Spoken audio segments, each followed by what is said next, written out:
2026 à vous.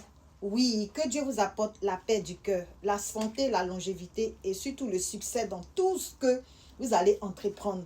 Moi, je dis merci à Dieu parce que mon bilan de 2025 a été un peu très difficile et je peux même dire chaotique.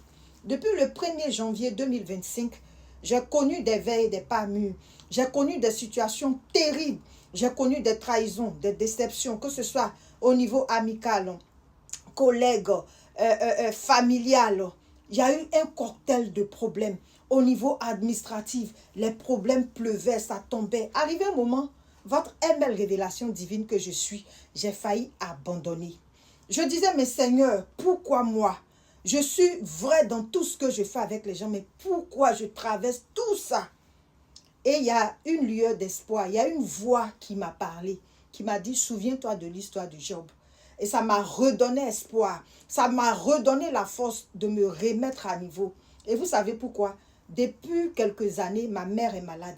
Mais je vois la grâce et la main de Dieu dans la vie de ma mère. Et donc tout ça m'a reboosté. Et j'ai dit, c'est pas le moment parce que j'ai 3 enfants. Je ne peux pas jeter l'éponge.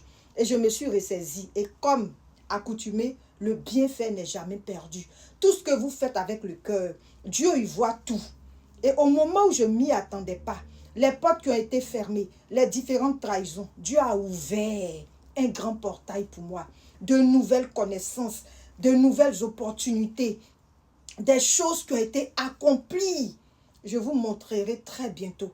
Et je peux dire que mon année 2025 a été difficile, mais vers la fin, en novembre 2025, la gloire de la gloire glorieuse. Et aujourd'hui, je rends toute la gloire à Dieu et je lui dis merci. Moi, ML Révélation Divine, j'ai décidé de ne rien décider de ma vie. Chaque jour suffit son lendemain. J'ai déposé tout au pied de la croix de Jésus. Donc 2026, tout lui appartient. C'est à lui de décider. Et je suis tellement contente parce que vous ne pouvez pas imaginer. Ce n'est pas tout que je peux vous expliquer. Comme je vous ai dit, au moment opportun dans mon grand témoignage, vous allez payer pour écouter ce que j'ai à dire. Bonne et heureuse année à tout le monde. Et que la grâce, la faveur de Dieu vous accompagne. Toi qui n'as pas encore donné ta vie à Jésus, toi qui ne crois pas encore à Dieu, ou toi qui étais avec Dieu et que tu l'as abandonné parce que tu avais trop de problèmes, ressaisis-toi. Dieu est là pour les malades.